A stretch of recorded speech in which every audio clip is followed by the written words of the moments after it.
একে দুই একাকার আমি তুই আর না চোখ ফিরে একটু হাস নেই মনে কি কিছুই তোর ঠোঁটে ডানা ছুঁই মিলবে সব জীবনী ক্যালকুলাস স্মৃতির গেছে পরবাস কথার হয়েছে নিঝুম এ বুকে তবু 12 মাস ভালোবাসারই মরশুম। নমস্কার বন্ধুরা, আমি নীলাঞ্জনা আর আপনারা দেখছেন নীলাঞ্জনা লাঞ্চ বক্স। ভাবছেন আজকে গান কেন? আসলে মাস 2 হলেও খুবই অসুস্থ ছিলাম, আবার ব্যাক করছি নিজের জায়গায়, তাই মনে আনন্দ। ভালোবাসার মরশুম তো চলছেই, চারপাশে বিয়ের সিজন শুরু হয়ে গেছে, তাই ভাবলাম একটু অন্য ধরনের রান্না ট্রাই করি। তাহলে চলুন, আজকে special recipe crunchy gravy mushroom. মাশরুমের প্যাকেটটা একটাই নিয়েছি, বেশ অনেকটাই থাকে। দেখুন এই বড় বড় গোল গোল মাশরুমটা দারুণ হয় খেতে। এই মাশরুমটা আমি খুবই ভালো পেয়েছি, একদম সাদা ধপধপে। এটা সরাসরি রান্না করা যেতে পারতো, তবুও আমি রিস্ক নিলাম না, একটু হালকা করে ভাপিয়ে নেবো। এইভাবে জাস্ট কেটে নিয়ে কিছুই না, হালকা একটু গরম জলে জাস্ট 2 মিনিট ভিজিয়ে তুলে নেব, তাহলে সবসময় খুব সফট হয়ে থাকে।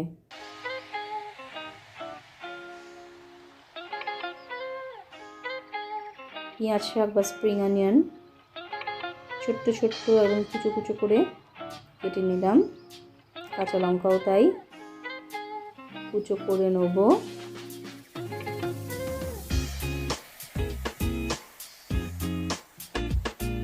টমেটো, আদা আর রসুন সবই খুবই ছোট্ট ছোট্ট করে কুচো করে নেব। পেঁয়াজ আর ক্যাপসিকামটা একটু বড় বড় করে টুকরো করে রাখবো।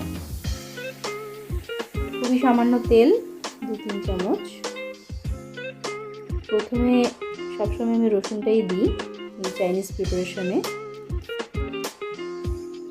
কিন্তু ভাজবো না, জাস্ট দিয়েই 1 মিনিট একটু জাস্ট নেড়ে নিয়ে পেঁয়াজটা দিয়ে তারপর নাড়তে থাকবো। কোনোভাবে রসুনটা যেন পুড়ে না যায়, জাস্ট দিয়েই একটু কিন্তু নাড়তে হবে।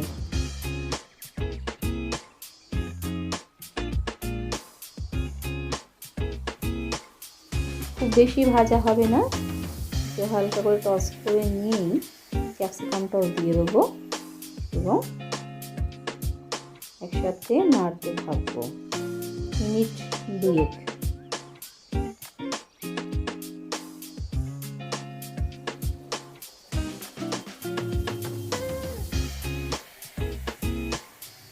এরপর আমাদের কুচো করে রাখা স্প্রিং অনিয়ন,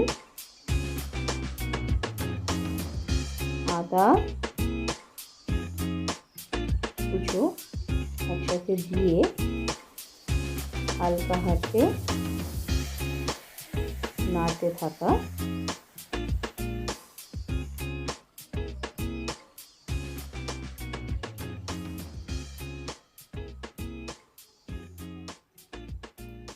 এবার টমেটো কুচি আর লঙ্কা কুচি।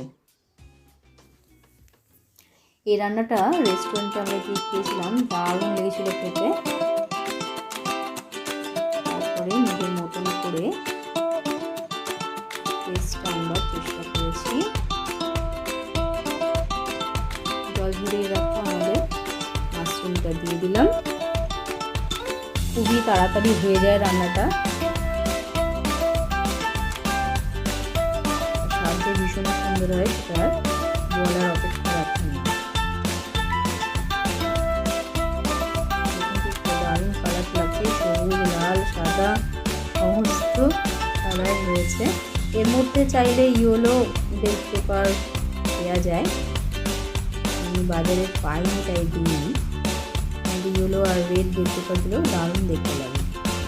এরপর তো সস দেওয়ার পালা, চিলি সস, সোয়া সস এবং টমেটো সস।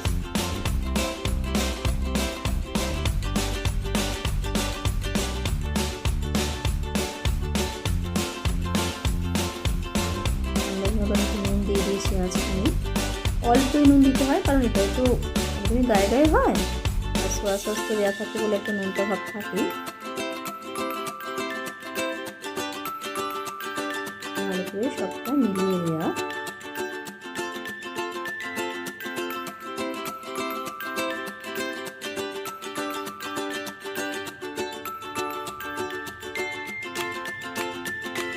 সোয়া সস দেওয়ার পর একটা দারুণ গন্ধ বের হয়, সারা ঘর মোমো করতে থাকে। আচ্ছা, এটা হয়ে এসছে, চিনি দিয়ে দিলাম।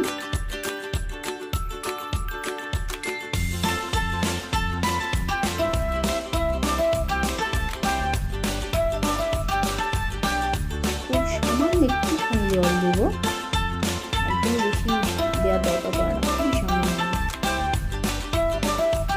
ঢাকা দিয়ে 5 মিনিট দিলেই হয়ে যাবে।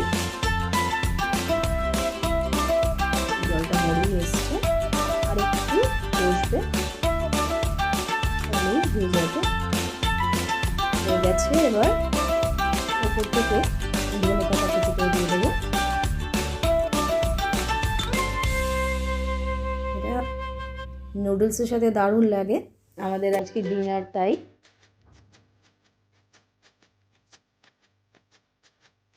উপর থেকে গোলমরিচ, টমেটো সস ছড়িয়ে পরিবেশন করার পালা।